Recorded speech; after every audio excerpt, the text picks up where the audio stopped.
கொங்கு நாட்டு வணிகம் இந்த பாடத்தோட கருத்துக்களை ஷோ அண்ட் டெல் மெத்தட் மூலமா பார்க்க போறோம். ஏற்கனவே இந்த பாடத்தோட கருத்துக்களை நாம குரூப் டிஸ்கஷன் மெத்தட்ல பார்த்து முடிச்சிருக்கோம். இன்னைக்கு நான் இந்த கொங்கு நாட்டு வணிகத்தில் இருக்கக்கூடிய ஊர்கள் ஒரு ஊரையும் ஒவ்வொருத்தருக்கும் கொடுத்திருக்கேன். அதோட இருக்கக்கூடிய சிறப்புகள் கருத்துக்களை நீங்க தனியாகவும் சொல்லலாம், குழுவாகவும் சொல்லலாம். சொல்ல ரெடியா இருக்கீங்களா?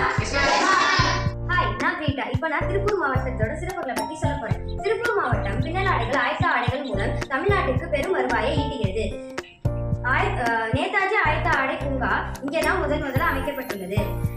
இங்கு நெல், கரும்பு, பருத்தி, வாழை போன்றவை பயிரிடப்படுகின்றன. தேசிய அளவிலான காங்கேயம் காளைகள் இங்கு அமைந்துள்ளது. ஹாய், நான் வர்ஷினி. இப்போ நாங்கள் 2 பேரும் கரூர் மாவட்டத்தோட சிறப்புகளை சொல்ல போறோம்.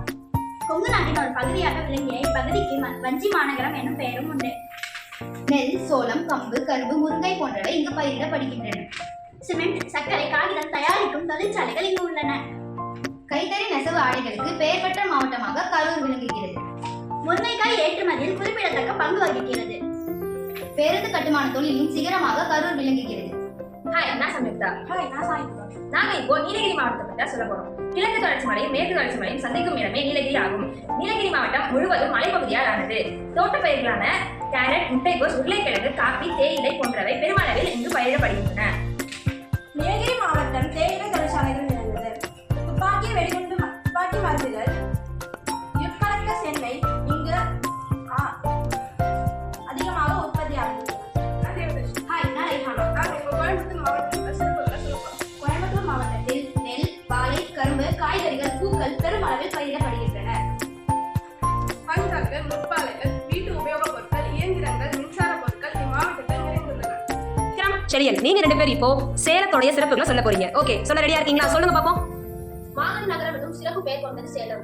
இங்கு நெல், பருப்பு வகைகள், பருத்தி, காபி, பாக்கு, மாம்பழம் ஆகியவன பயிரிடப்படுகின்றன. இம்மாவட்டத்தில் ஜவ்வரிசி அதிக அளவில் உற்பத்தி செய்யப்படுகின்றது. இங்கு பால் பண்ணை தொழிலும் சிறப்பாக நடைபெறுகின்றன. முலாம் பூசும் தொழிலும் இம்மாவட்டத்தில் சிறப்பாக நடைபெறுகிறது. மற்றும் ஏழைகளின் ஊட்டி என்ற சிறப்பு பெயர் கொண்ட ஏற்காடு மாவட்டத்தில் அமைந்துள்ளது. சூப்பர். ரூபன் அண்ட் ஜாக்சன், நீங்க இப்போ ஈரோடு ஊரோடைய சிறப்புகளை பத்தி சொல்ல வந்திருக்கீங்க. சொல்லுங்க பாப்போம். ஈரோடு மாவட்டத்தில் நெல், மஞ்சள், கரும்பு, பருத்தி, எல் என்ற போன்றவற்றை பொருட்கள் பயிரிடப்படுகின்றன. ஓகே. தமிழ்நாட்டில் ஈரோட்டில் தான் மஞ்சளுக்கு தனியா சந்தை நடக்குது. ஓகே சஞ்சித், நீங்க இப்போ திண்டுக்கல் மாவட்டத்தினுடைய சிறப்பை பத்தி பேச வந்திருக்கீங்க. சொல்லுங்க, திண்டுக்கல்ல என்ன ஸ்பெஷல்? திண்டுக்கல் மாவட்டத்தில் நெல், சோளம், திணை வகைகள், வாழைப்பழங்கள், கீரைகள் விளைக்கப்படுகின்றன. இப்பகுதி மலர்கள் உற்பத்தியில் முதலிடம் வகிக்கின்றன. இதை தமிழ்நாட்டின் காலத்திலும் சிறப்பிக்கப்படுகின்றன. ஷர்கான் அண்ட் பாலஸ்வாகர், நாமக்கல் ஊருடைய சிறப்புகளை சொல்ல வந்திருக்கீங்க. சொல்லுங்க, என்னென்ன ஸ்பெஷல் நம்ம நாமக்கல்ல? பச்சை மலை, கொல்லிமலை உள்ளன. கரும்பு, சோளம், பருத்தி பயிரிடுகிறது. ஓகே.